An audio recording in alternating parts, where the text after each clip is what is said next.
성역 없이 수사함으로써 공정한 수사를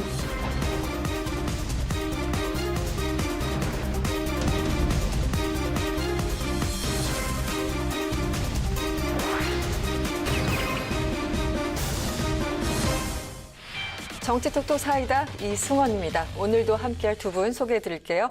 먼저 국민의힘 김재원 전 의원 그리고 박수현 더불어민주당 홍보소통위원장님 나오셨습니다. 안녕하세요.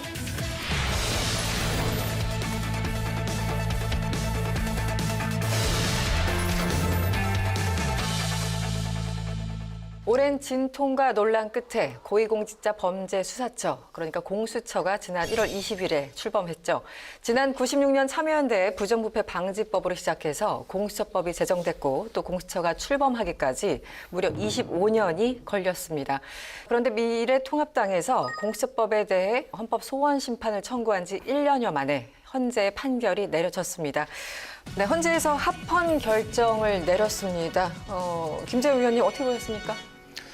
저는 사실 이 공수처는 헌법재판소에서 합헌 판결을 했다고 하더라도 여전히 위헌이라고 생각하는 제 마음엔 변함이 없는데요. 헌법재판소 사실 구성부터 너무 편향된 분들로 헌법재판소를 구성해 왔고 헌법재판소 자체가 공정하지 못한 인적 구성이다 그런 생각을 합니다. 네, 어떻게 보셨습니까, 위원장님? 예, 이 문제는 시대적 요구이고 그리고 헌법재판소의 구성 문제를 김재원 의원님께서 이제 지금 지적을 하셨지만 좀 과한 비판이다 이런 생각을 가지고 있고요. 아마 당연한 결정이라고 생각하고 지금 김재원 의원님이나 야당에서 말씀하시는 다소 좀 부족하거나 독소 조항이 있다면 이런 부분들을 법을 시행해 가면서 또 열린 마음으로 보완 발전시켜 나가는 것이 맞겠다 이런 생각을 하고 있습니다. 네. 헌법재판소의 합헌 결정으로 공수처는 정당성을 인정받게 됐습니다. 앞으로 공수처 조직 구성 어떻게 될 것인가 여러 가지 관심이 쏠리고 있는데요. 공수처의 정치적 중립성, 독립성 여전히 논란은 계속되고 있습니다. 먼저 김재원 의원님께서 하실 말씀이 많으실 것 같은데요. 이 공수처가 수사권과 기소권을 모두 가지고 있지 않습니까? 물론 그 대상은 한 7천여 명으로 이제 한정돼 있습니다만 여전히 갖고 있는 어떤 그 권한을 오용할 것이다, 남용할 것이다 이런 주장들이 특히 이제 야권을 중심으로 나오고 있습니다. 어떻게 전망을 실제 하십니까? 그 여당에서 공수처를 만들 당시에 검찰이 무소불위의 권력을 행사하고 있고 검찰이 자기의 비리에 대해서는 전혀 수사를 하지 않는다 이런 말을 많이 했어요. 근데 제가 보기에는 검찰이 자기 식구에 대해서는 오히려 더 가혹하리만큼 저는 그 내부 통제를 하고 있다고 믿거든요. 검찰은 하다못해 우리가 이제 지난번에 윤석열 검찰총장조차 징계에 넘겼잖아요. 네네. 근데 물론 법원에서 결국은 다 무효로 판결이 되긴 했지만 어쨌거나 그런 견제 수단이 없어요. 단순히 징계 이런 거야 할 수는 있겠지만 제가 보기에는 법무장관이 국회에서 직접 국민의 대표인 국회의 통제를 받거든요. 그리고 법무장관이 검찰을 지휘 감독할 수 있도록 그렇게 만들었는데 공수처는 도대체 민주적 통제를 어떻게 할 건가? 통제 장치를 이야기하면 그걸 전혀 신경을 안 쓰더라고요. 제가 이제 공수처 여야 입법 과정에 저도 깊숙이 관여한 상태였는데 저는 그런 문제가 가장 이 공수처의 출범부터 잘못된 것이고 또 하나는 앞으로도 이 기관이 자기의 권한 행사를 할 때 최대의 난제가 될 것이라고 생각을 합니다. 그런데 의원님께서 조금 전에 검찰이 오히려 내부 문제에 대해서는 훨씬 더 가혹하리만치 통제를 하고 있다고 말씀을 주셨는데요. 그러니까 저를 포함해서 일반인들이 봤을 적에는 조금 동떨어진 얘기가 아닌가라는 생각이 들거든요. 왜냐하면 최근에 김봉현 전 회장으로부터 술접대를 받은 검사들에 의해서 뭐 96만 원 세트가 나오고 그 전에 벤츠 뭐 검사 등등해서 검찰에 대한 지적이 굉장히 많지 않았습니까? 여기에 대해서는 동의를 안 하시는 건가요? 사실 검사들에 대한 고소고발이라는 게 대부분이 자기 사건이 마음에 안 들었다. 그렇게 해서 고소고발을 하는 경우가 굉장히 많거든요. 그러니까 내부적으로 그 통제하는 것이 일반 행정기관보다 검찰은 훨씬 셉니다. 다만 이제 그것을 어떻게 처리하느냐 하는 것이 일반 국민의 법 감정에 맞지 않은 경우가 있었다는 것이지 점점 사회 통제가 강화되면서 요즘은 훨씬 더 엄하게 처벌받거든요. 실질적인 상황에서는 검사의 비위는 일반 공무원의 비위보다는 훨씬 가중처벌되는 것이 지금 현실입니다. 김재현 의원께서는 이렇게 말씀하시지만 일반 국민의 입장인 법조인이 아닌 평범한 국민의 입장에서 내가 봐도 검찰이 그렇다고 국민이 믿어주실까? 사실은 그렇지 않지 않습니까? 대표적으로 뭐 김봉현 스타모빌리티 전 회장이 얘기했던 술 향응 접대에 관해서 한번 이야기를 해보면 그 해당되는 검사들이 자기들은 거기에 연루된 바가 없다라고 하면서 검찰청 출입 기록까지 내겠다. 그 강력하게 부인을 하고 거짓말을 한 거예요. 일반 국민은 어떤 범죄 연루가 되면 가장 먼저 핸드폰부터 압수당하고 하는 걸 포렌식 당하는 거 아니겠습니까? 그런데 그걸 잘하는 검사들이 기적처럼 어떻게 남부지검의 수사가 시작되자마자 핸드폰을 동시에 분실합니까? 어떻게 부부싸움을 하다가 깨져가지고 버립니까? 핸드폰 그냥 버리는 사람 있나요? 자기들 업무용 PC도 없앴다는 거 아닙니까? 일반인이 그런 증거인멸하면 어떻게 됩니까? 근데 검사들이 그런 증거인멸 행위를 해요. 그것이 전체 검사의 모습은 아니지만 그러나 국민은 그런 모습으로 아직까지 검찰을 불신하고 있다는 것이 문제입니다. 공수처가 또 다른 권력기관이 될 것이다 말씀하시는데요. 우리 속담에 구더기 무서워서 장 못 담그냐 이런 말도 있잖아요. 부족한 게 있을 겁니다. 그렇게 걱정되는 부분이 있으면 공수처법 만들 때 좀 테이블에 나오셔서 그런 이야기 좀 해주시고 더 좋은 법을 만들어 주셔야 되는데 다른 정쟁의 요소 때문에 반대하시고 안 나오셨어요. 그렇기 때문에 이 부족한 법이 만들어졌고 출발할 수밖에 없어요. 공수처가 생긴 것은 저는 검찰의 자업자득이라고 생각합니다. 제가 통계를 말씀드리지만 판사의 기소율이 0.2%, 검사 기소율이 0.3%, 일반 국민은 43%나 기소가 돼요. 검사가 자기 직무와 관련해서 어떤 처분에 불만이 많은 국민들이 이해 당사자가 그렇게 막 불만을 제기하는 형태가 있기 때문에 수치가 그렇다는 걸 저도 인정을 하지만 그러나 그 수치를 떠나서 국민은 그렇다고 생각하거든요. 검찰이 이런 어떤 불신 이거에 대해서 스스로 개혁하지 못하고 하기 때문에 좀 부족하지만 공수처라고 하는 그러한 법과 제도를 통해서 일단 한번 분리를 해서 해보자. 앞으로 이런 문제들을 보완해가면서 함께 하자라는 말씀을 꼭 좀 드리고 싶고 우리 국민의 이 가슴에서 유전무죄, 무전유죄, 육권무죄, 무권유죄라고 하는 그 슬픈 DNA 좀 이번 기회에 좀 없애도록 함께 노력하자 이런 말씀을 드립니다. 그보다 뭐 여야 합의에 우리가 참여하지 않았다는 식으로 그렇게 말씀하시는 분들이 민주당에 꽤 계시던데 여야 간에 우리 의견도 내고 했는데 전혀 받아들이지 않거나 또는 세부적으로 합의까지 했어요. 했는데 그걸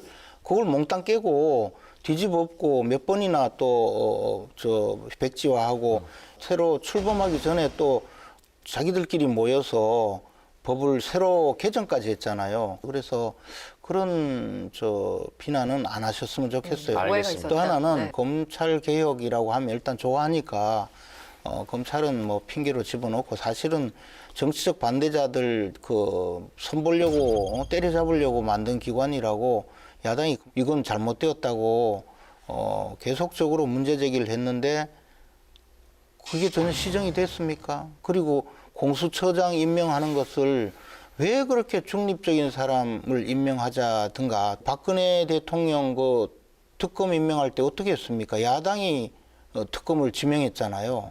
그런데 공수처장은 왜 그렇게 여당 마음대로 임명을 하려고 법까지 개정해서 그렇게 했습니까? 그것은 이 기관 자체를 정권의 충견으로 만들려는 그런 강한 의지가 있기 때문에 그렇게 출범시킨 거거든요. 그래서 네. 제가 보기에는 앞으로 이 공수처가 어떤 형태의 수사를 하더라도 문제 제기가 반드시 있을 것이고 정권의 그 충견 노릇을 한다는 오해를 받을 수밖에 없도록 출범 자체가 잘못되었다는 것이죠. 기본적으로 지금 문제 제기하신 부분 조금 더 그럼 정리해서 질문을 좀 드릴게요. 검찰총장의 경우에는 어쨌든 법무부 장관이 뭐 지휘 감독권이 있지 않습니까? 네. 그런데 지금 김재현 의원께서 말씀하신 것처럼 그러면 공수처 혹은 공수처장에 대해서는 견제와 균형을 어떻게 할 것인가? 여기에 대해서는 여전히 우려가 남는 건 사실인 것 같아요. 지금 김재현 의원님 말씀에 제가 이제 공감을 하면서도 야당의 진위를 의심하는 건 뭐냐면 계속 저희는 야당에게 주어진 비토권이라는 것을 인정하려고 노력을 저희도 했다. 그런데 아시다시피 공수처장 후보 추천위원회에서부터 보면 좋은 공수처장을 뽑기 위한 비토권으로 행사하는 것이 아니라 공수처 자체를 폐지하기 위한 그야말로 이걸 파토권을 행사했다. 저희는 그런 의심을 가지고 근데 있는 그건 거예요. 억지죠. 왜냐하면 여당에서도 분명히 후보를 몇 명이나 추천을 했었고 그 야당이 추천한 사람은 절대 안 된다는 거였잖아요. 그 야당이 추천한 사람이 무슨 뭐 잘못된 사람입니까? 나름대로 추천을 했는데 그거조차 거부하고는 법까지 멋대로 개정해서 통과시켰잖아요. 저희들이 생각하는 건 뭐냐면 국민의힘이죠. 국민의힘이 이번 총선에 임하면서 공수처 폐지라는 것을 내세웠어요. 그러다가 이제 반대가 심하고 여론이 악화되니까 그래서 슬그머니 뺀 것이죠. 그러니까 우리는 저 양반들이 처음부터 같이 공수처가 필요하다는 것을 아까 제가 말씀드린 대로 때마다 주장을 하셨으면서 왜 이것을 공수처 폐지를 공약으로 했을까라고 하는 기본적인 이제 의심이 또 있는 거예요. 그렇기 때문에 저희들도 국민의힘이 이걸 안 하려고 하나 보다라고 하는 의심을 가질 수밖에 없고 그러다 보니 하나하나 말씀하시는 것들이 다 거기에 초점이 있구나라고 저희도 의심을 하니까 이제 그런 건데 결론은 어떻게 됐냐면 그렇다고 저희가 주장한 그런 공수처장 후보가 공수처장이 되었습니까? 그렇지 않잖아요. 결과적으로 대한변협이라고 하는 중립적인 입장을 가지고 있는 단체에서 오랜 기간 공모와 심사를 통해서 추천한 그런 후보가 공수처장이 되었어요. 그러니까 서로의 의심은 있지만 결과는 정반대로 일달의 현재는 중립적, 독립적으로 그렇게 결과가 나타났는데 이 제도가 어떻게 운영이 이제 될 것인가 앞으로 이제 지켜봐야지 가보지도 않고 그렇게 예단을 전제로 해서 어떤 이야기들을 하는 것은 지금은 책임 있는 자세가 아니다. 이런 말씀 드리고 아까 질문하신 그러면 공수처는 어떻게 견제할 거냐라는 것인데요. 네. 결과적으로 수사권, 기소권을 다 갖는 무소불위의 전 세계 유일한 기관이라고 괴물 같은 기관이라고 자꾸 야당에서 공격을 해요. 그런데 이러한 반부패 기관이라고 하는 것이 우리 동양에만 해도 벌써 뭐 대만, 싱가포르, 홍콩 전부 다 있고요. 영국 같은 데 훨씬 강력한 기관이 있어요. 그다음에 이 수사권, 기소권도 마찬가지예요. 다 주는 것이 아니라 대법관, 판사, 검찰총장, 검사, 3급 이상의 경찰 공무원, 소위 국민이 생각할 때 권력기관이라고 하는 이 분들에게만 제한적으로 수사권과 기소권을 가지고 있고요. 그다음에 또 이 공수처는 누가 견제하냐? 아니 검찰이 당연히 공수처의 비리나 잘못에 대해서 검찰이 수사할 수 있게 되어 있지 않습니까? 자, 견제가 좀 장치가 부족하다라는 의문이 있고 그런 게 있다면 아니 그걸 보완하자니까요. 네. 지금 말씀하시는 것이 얼마나 잘못된 이야기냐 하면 첫째 하나는 뭐 공수처를 수사로 견제하라는 뜻이 아니고 민주적 통제라는 것이 예를 들어 법무장관이 국회의 통제를 받잖아요. 국정감사도 받고 또 국회에서 늘 대정부 질문에 답변도 해야 되고 네. 뭐 그런 상황이기 때문에 법무장관을 통해서 검찰 사무에 대해서 견제를 할 수 있는데 공수처는 지금 그런 장치가 없을 뿐만 아니라 설사 그런 장치를 만든다 하더라도 그것이 격에 맞지 않다는 것이거든요. 또 하나는 처음에 야당하고 협상할 때는 공수처장을 임명하는 것은 야당이 반대하는 사람은 절대 임명하지 않겠다는 걸 그걸 공정성의 제일 중심적인 어떤 장치로서 국민들한테 설득해 놓고 나중에 슬그머니 그거조차 온갖 이유를 들이대서 결국은 법까지 날치기로 통과하고 만들어버렸잖아요. 마찬가지라고요. 지금 또 이야기가.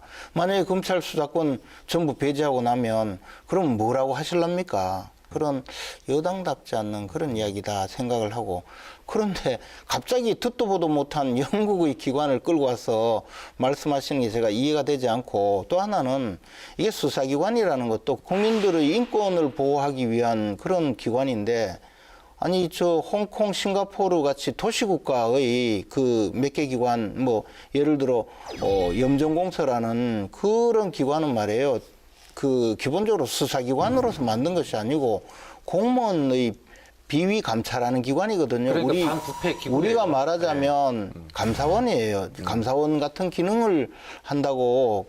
이제 뭐 끌어넣을 게 없으니까 그런 도시국가에 그 감사원까지 넣어가지고 막 강력한 권한이 있는 것처럼 이야기하지만, 그런 나라에서 야당 탄압하려고 그런 걸 만든 기관도 아니지 않습니까? 그리고 앞으로 공수처가 공정성을 보장할 수 있는 방법으로 갈 수 있는 모든 장치를 없애버렸거든요. 그리고 그러한 제도적 장치를 없애는 것은 결국은 이 기관을 어떻게 끌고 갈 것인가, 어떻게 운영할 것인가를 장래에 이미 예단하게 만들기 때문에, 그래서 이 기관은 출생해서는 안 되는 그런 기관이라는 것이지, 이제 만들어졌으니까 한번 지켜봅시다. 아이, 그때 가면 또 달리 다른 이야기를 하면서. 근데 지금은 어쨌든 공수처가 시작이 됐고, 이제 근본적으로 김재원 의원이 어떤 문제의식을 갖고 있는지는 충분히 저희들 이해했습니다. 그리고 박수현 위원장님도 충분히 거기에 대해서 변론을 하셨고요. 일종의. 어쨌든 시작이 됐고요. 김진욱 처장에 대해서는 뭐 자질 부족이다, 수사 경험 부족하다, 이런 지적들이 있어요. 먼저 위원장님은 어떻게 보십니까? 네. 우선 김진욱 처장 후보자가 청문회를 앞두고 있던 시점인데, 그 청문회를 이렇게 이야기하더라고요. 국민의 검증인 청문회를 잘 준비하겠습니다. 이렇게 짧게 인터뷰를 했는데, 청문회를 적어도 야당의 공세나 이런 것이 아니라 국민의 검증이라고 생각하는 그 인식에 대해서 저는 충분하게 잘 할 수 있는 분위기겠구나, 이런 생각을 했어요. 네. 물론 뭐 그 한마디 가지고 전체를 다 판단할 수는 없습니다만, 뭐 그런 생각이고, 이번 청문회를 통해서도 그 처장이 가지고 있는 생각, 또 관념, 이런 것들이 일단들을 많이 볼 수 있는 부분들이 나타났다고 생각하고요. 제대로 잘 중립성과 독립성을 지키지 못하면 자기들 스스로의 손으로 문을 닫는 격이 되기 때문에 저는 잘 하리라고 그렇게 믿습니다. 그리고 그 공수처에 대해서 김재원 의원님, 저희가 대통령 입맛대로 이것을 운영하면서 야당을 탄압하려고 한다는 이제 말씀들을 많이 하시던데, 그러니까 저희는 야당일 때도 주장했고 여당일 때도 주장했습니다. 그것은 어떤 정당의 편이 아니라 그렇게 정말 권력기관의 개혁을 바라는, 권력이 없어서 돈이 없어서 피해를 보고 어떤 자기 권리를 침해당하는 국민의 입장에서만 봤기 때문에, 저희가 여당이어서 야당을 탄압하기 위해서 라고 하는 그런 말씀을 좀 섭섭하다, 이런 말씀을 좀 섭섭하다. 예. 네. 지금 이제 새로 그 김진욱 그 공수처장이 어쨌든 임명이 되었지 않습니까? 네. 그분이 예를 들어 실력이 없네 이렇게 이야기하는데, 저는 그 점에 대해서는 동의하지 않습니다. 왜냐하면 처장으로서 자신의 그 역할은 일선 수사하는 수사관들 내지 공수처의 검사들을 잘 지휘 감독하는 어떤 그런 역할을 하는 것이고, 저는 다만 판사 경력을 갖춘 분이 공수처장 되는 것이 저는 오히려 바람직하다고 생각했거든요. 그래서 네네. 검사 경력이 없기 때문에 자격이 없다 이렇게 주장한 데 대해서는 저는 별로 동의하지 않고요. 네.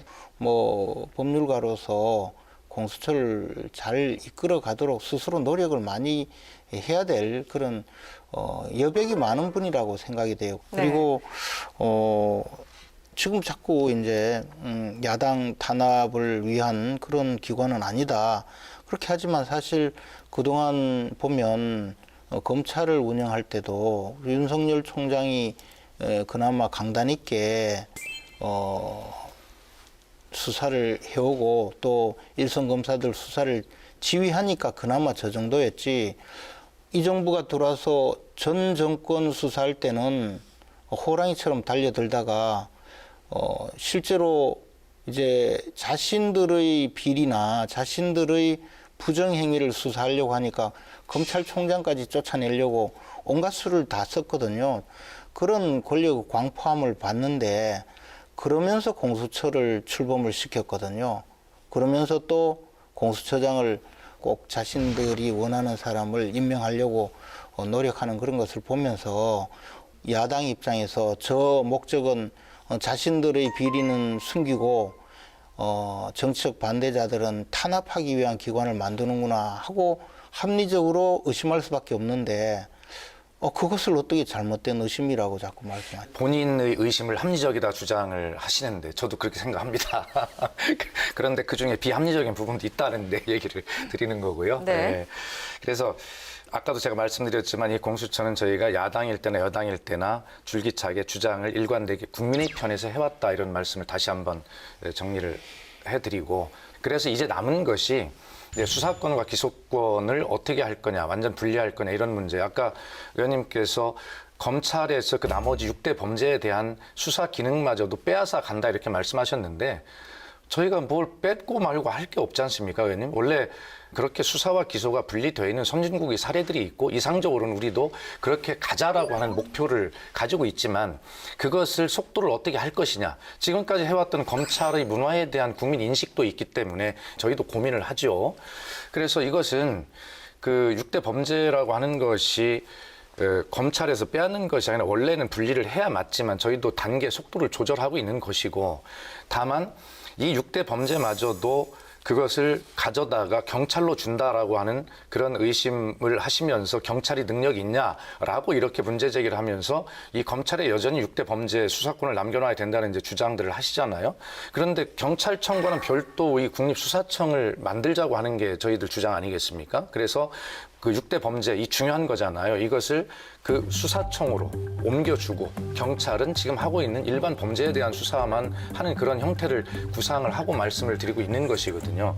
저희들 구상이 다 완벽하진 않을 거예요. 그래서 그런 전문가이신 김재현 의원님 같은 야당 의원님들이 좀 의견도 내주시고 같이 논의를 하자는 그런 이야기거든요. 그리고 아까 말씀 중에 처장이 뭐 그렇게 됐다면 여백이라고 그냥 말씀하신 거 참 멋지다고 생각했어요. 그렇다면 그 여백을 좀 채우기 위해서 차장을 잘 우리가 좀 임명하는 것이 중요하겠다. 그렇다면 이 실무를 총괄 지휘할 수 있는 차장은 수사 경험도 많고 한 검찰 출신을 차장으로 좀 선정하는 건 어떠냐, 임명하는 것은 저는 그래서 그 여백을 좀 보완하는 의미를 좀 가졌으면 좋겠다라는 생각을 저는 개인적으로 하고 있는데 뭐 결과는 모르겠습니다. 네, 현재 공수처 차장 인사에 대해서는 처장이 대통령에게 제청하도록 돼 있죠.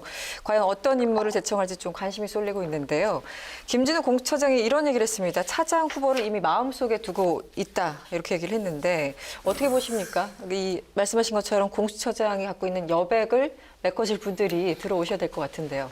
근데 뭐 제가 보기에는 네. 이제 저 처장을 임명하기 위해서 법까지 바꾼 분들이 차장 임명을 그냥 중립적인 사람에게 넘겨주고 임명하리라고 저는 생각하지 않아요. 아마 지금 권력자들의 입장에서는 자기가 충견처럼 부릴 수 있는 사람을 임명하고 싶은 생각이 간절하지 않겠습니까? 우리 김재현 의원님 같은 우리가 분을 차장으로 좀 모시면 어떨까 싶습니다.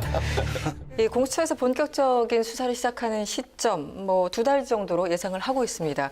지금 당장 뭐 박범계 장관 후보자 인사청문회에서 나왔는데 공수처의 1호 수사 대상이 무엇 혹은 누가 될 것인가에 대해서 설왕설래가 있었습니다. 먼저 위원장님은 어떻게 예상을 하십니까? 말씀대로 설왕설래일 뿐이죠. 설왕설래, 그걸 네. 누가 알겠습니까? 그리고 그 애초에 공수처 수사 1호가 윤석열 검찰총장이 될 것이다라는 이야기를 아마 저희 당 내부에서 이제 뭐 좀 한 측면이 있죠. 네, 일부 의원들이 그렇습니다. 일부 의원들이 했는데 그것은 아마 검찰 개혁에 적극적으로 나서지 않는 윤석열 총장에 대한 불만이지 그것을 공수처가 어떤 기관인지 아는데 그걸 1호로 하자 말자 하는 그런 의미겠습니까? 정치적인 수사였다. 그렇죠. 정치적 수사죠. 그리고 전적으로 공수처 수사 1호는 공수처에 맡기는 것이 맞고 그렇게 될 것이다. 다만 뭐 시민단체의 고소고발이 예를 들어 있을 것으로 예상이 되면 그런 것도 거기에 따라서 판단할 수밖에 없지 않습니까? 그러나 그것은 여의도 정치권이 설왕설래할 문제가 아니라 어떤 상황이 오더라도 그건 공수처가 판단해서 공수처 존립의 어떤 그 차원에서 정확하게 할 것이다. 저는 그렇게 봅니다. 네, 의원님 어떻게 보십니까? 박범계 그렇죠. 후보도 얘기를 얼핏 했었는데 그분은 이제 김학의 지금 출금 사건과 관련해서 공수처 갈 수 있다 이런 여러 가지 얘기들을 하고 있는 상황인데요. 네. 공수처가 출범해서 자신들의 정당성을 확보하려면 여당에서 주장하는 수사를 제일 먼저 해서는 안 되죠. 그러면 두고 이제 공수처의 중립성에 그 타격이 갈 것이고, 또 하나는 자신들의 정당성이 없어지는데 그걸 모를 사람들이 거기 가겠습니까? 저는 뭐 그거는 아니라고 생각을 하고요. 지금 여당이나 권력층에서는 우리 수사하는 걸 검찰에서 하면 혹시 우리가 다칠지 모르니까 공수처에서 끌고 가서 우리를 봐줬으면 하는 마음이 있어서 1호 사건을 그걸로 해달라 뭐 이렇게 희망을 내비친 것 같은데, 저는 그것도 말도 안 된다고 생각합니다. 네. 공수처가 그렇게 바보 같은 짓을 해서는 안 되죠. 그럼요. 그래서 그리고 지금 출국 금지와 관련한 그런 수사들, 예, 그거는 당연히 저희가 뭐 유리하게 하려고 이첩하는 게 아니라 수사 대상 검사가 관련이 돼 있다면 당연히 공수처 수사 대상이니까 하겠죠. 그러나 제 생각에는 그렇다 하더라도 기왕에 검찰에서 수사를 하고 있으니 그거 우리 수사 대상에 일 가져와라고 오해받을 그럴 일을 안 했으면 좋겠어요. 저는 솔직하게. 오히려, 네. 그리고 김학의 출국 금지와 관련한 그런 이슈를 야당이 왜 자꾸 저렇게 자가당착적으로 그런 이슈를 가지고 나올까? 오히려 야당한테 불리한 이슈 아닙니까? 나는 김재원 의원님처럼 지혜가 많으신 분이 야당에게 야, 그거 좀 그만해라. 이렇게 하셨으면 좋겠어요.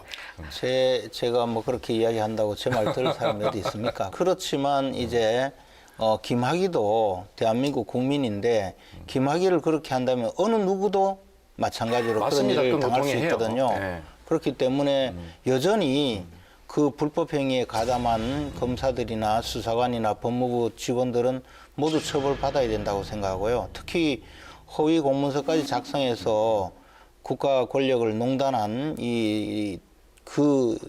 담당자 그분은 엄중한 처벌을 해야 다시는 이런 일이 없으리라고 생각합니다.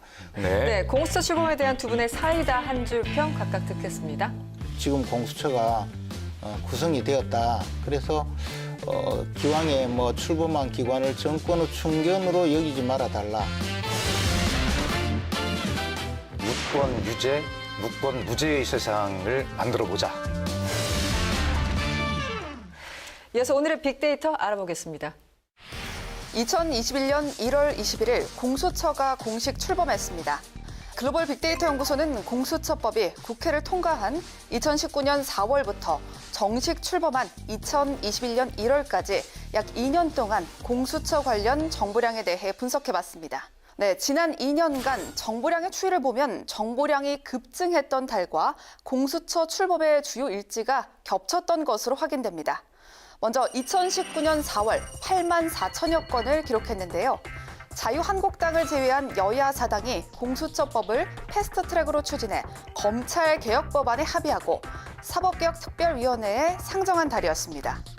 네, 이후 낮아졌던 정보량은 그해 10월이죠. 문희상 국회의장이 공수처 법률안을 12월 본회의에 부의하겠다고 밝히고 12월 3일 자동 부의되면서 급증했습니다. 그리고 12월 10일 국회 본회의를 통과하면서 정보량은 17만을 돌파했습니다. 2020년 1월 14일 공수처법이 공포되고 정보량은 다시 급감해서 몇 달 동안 월 2에서 3만대에 머물게 됩니다. 이후 9월 21일 국회 법사위에서 야당 비토권 삭제를 담은 공수처법 개정안이 상정되고 11월 공수처장 후보위원회가 활동을 시작하면서 그래프는 다시 가팔라집니다. 네, 12월 10일이죠. 공수처법 개정안이 국회 본회의를 통과하고 30일 문 대통령이 초대 공수처장에 김진욱을 지명하면서 정보량은 조사기간 2년 중 최대죠. 21만 건을 돌파하게 됩니다. 공수처가 출범한 21일부터 24일까지 3일 동안 공수처 관련 연관어를 알아봤습니다. 정부과천청사에서 취임식이 열렸기 때문에 먼저 이 두 단어가 가장 많이 보였고요. 김진욱 공수처장이 정치적 중립성을 지켜서 국민이 신뢰하는 공수처가 되겠다고 취임사에서 밝힌 만큼 관련 단어들이 많은 정보량을 기록했습니다. 네, 다음은 연령별 관심도입니다. 전통적으로 정치에 관심이 많은 40, 50 세대가 약 77%의 점유율을 보였고 2030 세대는 약 19%의 점유율을 보여서 공수처는 특정 세대가 관심을 갖고 있는 키워드다라는 것을 알 수 있었습니다. 네, 우여곡절 끝에 출범한 공수처가 국민의 신뢰를 얻어 도입 취지에 맞는 제도로 자리매김하길 기대해 보겠습니다. that COVID-19 can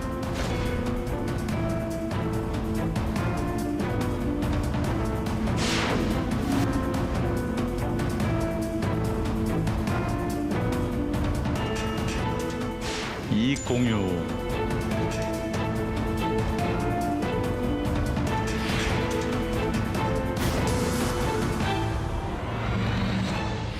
두 번째 얘기 넘어가 보죠. 지난해에는 온 국민이 코로나19로 힘겨운 한 해를 보냈습니다.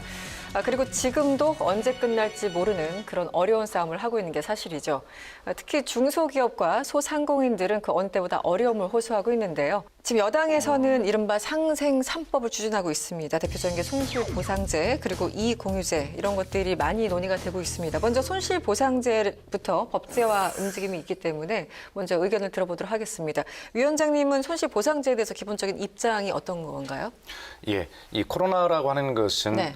우리가 처음 겪어보는 미증유의 그런 일 아니겠습니까? 네. 그렇기 때문에 뭐 여러 가지 대책과 이걸 극복하는 과정에서 혼선이 있을 수도 있고 또 뭐 다소 부족한 부분이 있을 거예요. 자, 막 이 굉장히 피해를 보는 층들이 굉장히 많이 생겼고 또 깊어지고 있습니다. 이거에 대해서 이제 재난지원금이라고 하는 형태로 네. 일시적이고 단편적으로 좀 이렇게 지원은 하지만 이제는 단편적이고 미시적인 그런 지원보다는 좀 더 제도적으로 안정적으로 이것을 손실을 보상해준다는 그런 차원에서 어떤 이 제도를 좀 마련해보자라고 하는 그런 취지이고 또 당연히 그것은 국회가 해야 할 일이라고 생각을 합니다. 네, 의원님은 어떠신가요? 근데 저는 네. 당연히 손실보상이 법이 없더라도 해야 된다고 믿고 있는 입장이거든요. 네네. 우리가 이제 국가에서 어떤 불법 행위로 개인에게 피해를 입히면 손해배상을 해야 돼요. 그런데 적법한 행위로, 네. 적법한 행위로 피해를 입히면 손실보상이라는 제도가 있거든요, 이미. 개인적으로 내가 영업을 이만큼 못 열게 영업시간을 단축시켜서 네네. 손해가 있으니 영업 손실에 보상해달라 하면 저는 해줘야 될 것 같은데요, 오히려. 오히려. 그래서 이 법을 만드는 것은 네. 그것을 좀 더 구체화하고 절차적으로 해야 되는데 문제는 이제 돈이 어디서 나오느냐 하는 재원을 거죠. 어디서 마련하느냐. 이게 그냥 손실보상을 할 수 있는 근거도 마땅치도 않고 또 금액을 어떻게 산정할 것이냐 뭐 그것도 마땅치 않고 해서 과연 그 돈을 마련할 수 있을까? 저는 오히려 그게 걱정입니다. 그럼 말씀을 주셨으니까 구체적으로 그냥 질문 드릴게요. 민병덕 의원 안이 있고 네. 강훈식 의원 안이 있습니다. 지금 뭐 그 병합해서 이제 보겠지만 예를 들어 민의원 같은 경우는 매출 손실액의 일정 비율을 보전하는 건데 아예 금지시킨 거. 집합 금지 업종 같은 경우는 70% 그리고 제한 업종은 60% 이렇게 보전을 하자 이런 거고요. 지금 뭐 최대치 추정이지만 한 24조 원이 좀 넘는 그런 재원이 필요하다고 이제 추계를 하고 있어요. 추정치.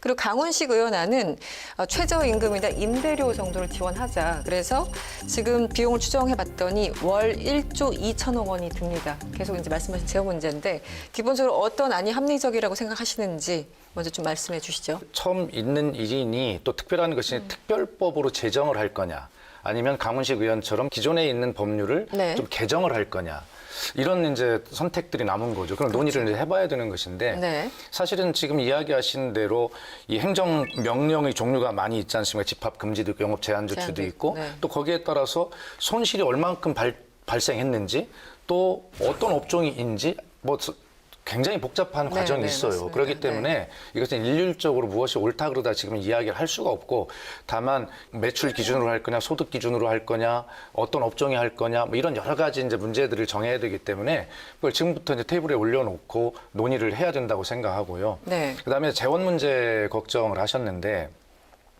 사실 이렇게 봐야 돼요. 이런 일이 있을 때 누군가는 빚을 지게 돼 있습니다. 그렇죠. 네. 정부가 지든 가게가 지든 지는 것인데요. 그래도 상환할 능력이 일반적으로 있는 국가가 정부가 빚을 더 지는 것이 맞다는 생각에 우리는 합의해야 된다고 생각합니다. 우리나라 가계부채가 세계 1위 수준입니다. 네, 맞습니다. 가계부채가 네. 100%를 넘었고요. 그런데 우리 국가부채는 현재 코로나 재난지원금을 다 낸 영향을 반영하더라도 한 43에서 45% 정도 되는 것 아니겠어요? 그런데 일본의 경우나 선진국의 경우를 보면 일본은 국가부채가 266%이고 가계부채는 57%밖에 되지 않습니다. 주요 선진국들의 경우에도 이 가계부채 평균이 73%밖에 되지 않아요. 그런데 우리는 가장 높은 100%가 넘어요. 그것은 뭐냐면 지금까지 재정의 건전성이라고 하는 그 걱정, 이것 때문에 사실은 이 부채를 가계가 감당해온 측면이 굉장히 많다라고 그렇게 추정해 볼 수가 있는 겁니다. 그래서 이번만큼은 정부가 좀 재정 건전성을 잘 고려하면서도 정부가 더 부담하는 그런 재정 지출의 확장이라고 하는 것, 그런 방향으로 좀 논의를 했으면 좋겠다 이런 말씀을 드립니다. 네. 김종인 위원장도 기본적으로 여당의 손실보상법에 대해서는 긍정적인 입장이에요. 취지 공감한다. 다만 의원님이 지적하신 것처럼 재원 마련 방안을 좀 구체적으로 마련해야 되는데 한마디로 정부가 책임이 있다. 그동안 돈을 너무 많이 썼다. 이런 취지로 언급을 했어요. 이 부분 어떻게 보십니까? 뭐 당연한 지적인데 네. 지금 이제 말씀하신 대로 정부가 재정이 뭐 아주 우리나라가 건전한 것처럼 말씀하시지만 우리가 예를 들어 일본 정도의 정부 부채를 가지면요. 국채가 이자율이 워낙 높아져서 나중에는 우리가 빚을 못 갚아갈 지경으로 갈 가능성도 있거든요. 네. 뭐 가장 비근한 예를 하나 들자면 브라질이 정부 부채가 워낙 높아서 브라질 국채가 그 이자율을요 20%가량 줬어요. 그 정도로 그러면 그 나라 사람들은 그 이자를 갚느라고 세금을 또 얼마나 내야 되겠어요. 지금 우리가 현 정부처럼 퍼주기로 일관하다가 정부 부채가 높아지면 그걸 누가 갚느냐 하면 우리 후손들이 다 갚아야 되거든요. 우리는 뭐 이제 잘 털어먹고 가면 후대에서는 그 세금을 2배 내야 될 수도 있고 그런데 그것을 그냥 눈 감고 갈 수는 없는 거거든요. 저는 분명히 정부에서 좀 딴 데서 아끼고 딴 데 좀 흥청망청 쓰지 말고 대신 이 손실보상은 해주는 것이 가장 바람직하다고 봐요. 근데 제가 예결위원장 하면서 정말 이런 예산이 필요한가 싶은 예산 지출이 너무 많았거든요. 저는 지금이라도 재정 조정을 좀 했으면 하는 그런 생각이 들어요. 손실보상제에 대해서는 전격적으로 이제 동의를 하시고 다른 걸 좀 아껴야 된다라고 그러니까 말씀을 하셨고. 김재현 의원님께서 예결위원장을 하셔서 뭐 식견이 높으신 건 제가 인정을 하는데요. 아마 이런 측면도 있을 겁니다. 실제로 퍼주기라고 말씀하시지만 그것을 투자라고 생각하시면 어떨까 싶어요. 정말 어떤 국가의 전체 경쟁력을 만들어내기 위해서는 어떤 고용 취약계층이라든가 그런 곳들을 지속 가능한 삶을 살 수 있도록 만들어주는 것, 그것이 전체적으로 장기적으로 국가의 지속성을 높이는 길이다라는 측면에서 보면 그것은 사회적 투자이다라는 생각으로 좀 측면을 바꿔보시면 어떨까 하는 말씀도 드리고요. 또 어떤 재정의 뭐 긴축이나 그다음에 어떤 꼭 불효불급한 어떤 예산들 이런 것들을 제대로 쓰고 있는가라고 하는 그런 부분의 검토도 당연히 따라야 되지만 전체적으로 재정 지출을 퍼주기라고 하는 시각에서 사회적 투자다라고 하는 그런 또 시각으로 바꿔볼 필요도 있다. 저는 말씀드립니다. 아니, 저는 뭐 예를 들어 민간에 보조하거나 이런 것을 지금 지적한 것이 아니고 재정을 좀 아껴도 될 만한 수많은 곳을 흥청망청 쓰면서 또 새로운 빚을 내서 이런 조치를 하려고 하니 그걸 좀 아껴보라는 그런 취지죠. 위원장님께는 제가 이 질문을 좀 드리겠습니다. 홍남기 경제부총리 네. SNS 글을 올렸는데 재정은 화수분이 아닙니다. 이렇게 그리고 이제 가보지 않은 길이어서 논의할 것이 많았다라고 얘기를 하면서도 화수분 얘기를 해서 결국은 계속 이제 정부가 엇박자가 있는 것이 아니냐 이런 지적이 있었어요. 어떻게 보십니까? 처음 가보는 길이니까 다양한 의견들이 당연히 있을 수밖에 없죠. 그리고 경제부총리는 오랫동안 그 분야에서 해오신 분이기 때문에 네. 어떤 관료의 시각이 있어요. 근데 그 의견이 틀리는 것이 아닙니다. 네. 의원님 말씀하시지만 그런 부분들을 다 균형 있게 해야죠. 그러나 거기에서 머물러서는 안 되고 다른 시각으로 봐야 되는 상황들이 있는 거 아니겠어요? 그런 것들을 어떻게 우리가 처음 가보는 길이라서 불안하고 걱정되는 부분도 있지만 어떻게 하면 이런 부분들을 균형 있게 봐야 될 것이냐라고 하는 것이 어떤 토론이지 그것이 엇박자는 아니다라는 말씀을 드리고 싶고요. 네. 철저히 더 돌아봐야 된다는 생각입니다. 이익공유제로 바로 넘어갈게요. 이익공유제, 뭐 자발적 방식이라고는 하지만 기업 팔 비틀기가 아닌가 뭐 이런 의견들도 있어요. 그런데 사실은 이게 처음이 아니죠. 이명박 정부 때는 초과 이익공유제란 이름으로 논의가 활발했었고 또 박근혜 정부 당시에는 기업 소득 환류 세제를 시행했습니다. 당시 상황과 지금 이제 논의되고 있는 이익공유제 어떤 차이가 있는지 좀 논의를 좀 해주시면 어떻습니까? 네. 그렇습니다. 이 공유제가 이제 팔 비틀기다 뭐 이야기하고 있고 또 비판할 수 있는 뭐 그런 지점들을 충분히 알고 있습니다. 네. 그 국민의힘이 집권했던 시절에 우리가 중국과의 FTA 이런 것들을 하면서 우리 농업 분야에 굉장히 피해가 예상이 됐었지 않습니까? 그때 이제 저희들이 농민단체가 주장했던 것이 무역 이익 공유제라는 것이 있어요. 네. FTA로 인해서 어떤 이익이 더 늘어나는 그런 산업 분야가 농업을 위해서 좀 같이 이익을 나눠서 상생하자 이런 취지였는데 그것이 이제 제도화는 되지 못하고 결과적으로는 농어촌 상생발전 기금이라고 하는 이름으로 이제 협의가 돼서 그것이 2017년부터 네네. 그 기금이 쌓이기 시작해 지금 4년째 쌓여 있는데 결과적으로 1,421억 정도가 지금 쌓여 있거든요. 목표는 1년에 1,000억씩 10년간 1조를 조성하는 네. 것이었는데 한참 그만큼 미달했죠. 성과가 이제 작지요. 네네. 그 1,421억에 대한 그 성과도 대부분 88%는 공기업이나 기관이 낸 것이고 실제 기업은 한 10여 %밖에 내질 않았어요. 네네. 그런 어떤 실효성에 대한 문제가 있습니다.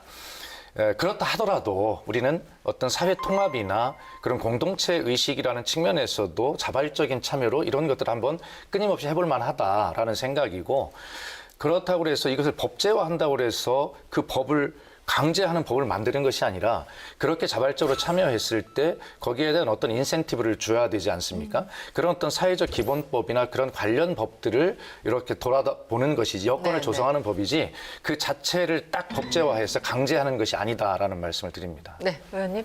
방금 우리 박수현 의원님 말씀하신 그 법을 실제로 논의하고 상임위에서 통과시킨 것이 바로 제가 그 법안소위원장 할 때 처리를 한 적이 있거든요. 한미 FTA 할 때 그리고 그렇습니다. 한칠레 FTA 그리고 이제 그때였는데 결국 잘 안 되는 것이 과연 손해 본 분은 어디며 이익을 본 분이 어디며 그 액수를 어떻게 산정할 네, 건가 이 너무나 많은 거죠. 우리가 뭐 FTA로서 농민은 손해 보고 대신 휴대폰 팔고 자동차 파는 기업은 이익 보는 거 아니냐 이런 논리로 시작을 했지만 실제 농민들도 뭐 FTA 그 진행되고 나서 소득이 줄어든 것도 없었고 오히려 그 이후로 우리가 제일 걱정했던 한우값 대폭락이라 그랬는데 지금 한우값이 천정부지로 올라가 있고요. 그때 한칠레 FTA 하면서 포도가 대량 수입되어서 포도 농가는 다 망한다 해서 폐원 보상금까지 주면서 포도를 다 뽑아냈는데 지금 다시 심어서 포도값이 오히려 올라가고 뭐 이런 상황이에요. 그래서 이익 보는 측과 손해 보는 측이 분명하지도 않았고 또 하나는 뭐 민간에서 그 이익금을 내라고 하는 것이 현실적으로 불가능하거든요. 주주 이익을 침해한다든가 뭐 네. 준조세 문제라든가 그렇게 해서 되지 않았던 건데 이번에 지금 이야기하는 이 공유제는 또 마찬가지로 이제 그 우리가 코로나19 때문에 이익을 본 기업에 뭐 돈을 좀 내서 손해를 본 계층에게 주자는 그런 취지인 것 같아요. 네, 기본 네. 취지는. 그런데 이익을 본 사람들은 코로나19라는 상황이 되어서 전 세계적인 기업 환경이 달라짐으로써 이익을 봤을 수는 있지만 손해를 보는 계층에게 직접 내가 그 사람들이 손해를 보고 내가 이익을 본 인과관계가 없거든요. 그런 측면이기 때문에 저는 이것도 이익공유제의 기본 어떤 출발 자체가 잘못되었다고 보는 거죠. 출발 자체가 잘못됐다. 예, 손해 본 사람하고 이익 본 사람이 공유를 하는데 지금 코로나19 때문에 피해를 입은 분들이 네. 있어서 그분들 손해 본 만큼 그 새로 어떤 뭐 삼성전자가 이익이 많이 났다 또는 뭐 카카오가 이익이 많이 올랐다. 그러면 이분들이 손해봐서 그 부분을 뺏어간 게 아니라는 거죠. 그러니까 이것을 공유한다는 것 자체가 잘못이라는 거예요. 단순히 그냥 새로운 환경에서 돈을 잘 번 기업에게 팔을 비틀어서 돈을 뺏어서 이쪽에 나눠주겠다는 그런 뭐 활빈단 같은 생각이죠. 그러니까 이것은 네네. 이거는 기본적으로 잘못된 방식이고 생각 자체가 잘못됐다는 거예요. 의원님 말씀에 제가 거의 동의를 하는데요. 그런 문제점이 있고 어려운 점이 있어서 논의가 정말 지혜롭게 필요한 것에 동의합니다. 그러면 정부의 행정명령과 기업이 잘된 수출을 잘한 것이 무슨 인과관계가 있느냐라고 이제 또 지적을 하시지만 이런 측면으로 이해를 해볼 수 있지 않을까요? 자, 정부는 우리 처음에 국민의힘에서 중국 우한 폐렴이라고 부르자고 하면서 출입 자체를 막자고 그랬어요. 그런데 정부는 뭐라고 했냐면 그렇게 되면 기업 활동이 위축되기 때문에 최소한 우리가 기업 활동을 위축시키지 않으면서도 이걸 해보자라고 그렇게 방향을 정해온 것입니다. 정부는 최대한 이런 환경에서도 행정명령으로 피해보는 국민 업종이 있음에도 불구하고 기업의 수출이나 이런 활동을 최대한 보장하기 위해서 그런 조치를 동시에 한 것이거든요. 그렇기 때문에 사실은 인과관계가 아예 없다라고 그렇게 말씀하시는 것도 저는 그렇지 않은 이런 부분도 있다라고 생각을 균형 있게 좀 하자는 제안을 드립니다. 네, 지금 뭐 취지에 대해서는 공감하나 사실 이제 구체적으로 잘잘못을 따져 가다 보면은 굉장히 좀 어려운 부분이 분명히 이제 도출이 되겠죠. 알겠습니다. 사실 오늘 이제 뭐 길지 않는 시간 동안 공수처 출범부터 지금 여당이 추진하고 있는 상생 3법까지 두루두루 짚어봤습니다. 고생 많이 하셨고요. 박소영 위원장님 그리고 김재현 전 의원님 다음 주도 기대하겠습니다. 고맙습니다. 네, 코로나19 상황이 장기화되면서 우리 사회 곳곳에서 고통을 호소하는 목소리가 높은데요. 이럴 때일수록 진정한 상생을 위한 집단 지성이 필요할 때가 아닌가 생각해 봅니다.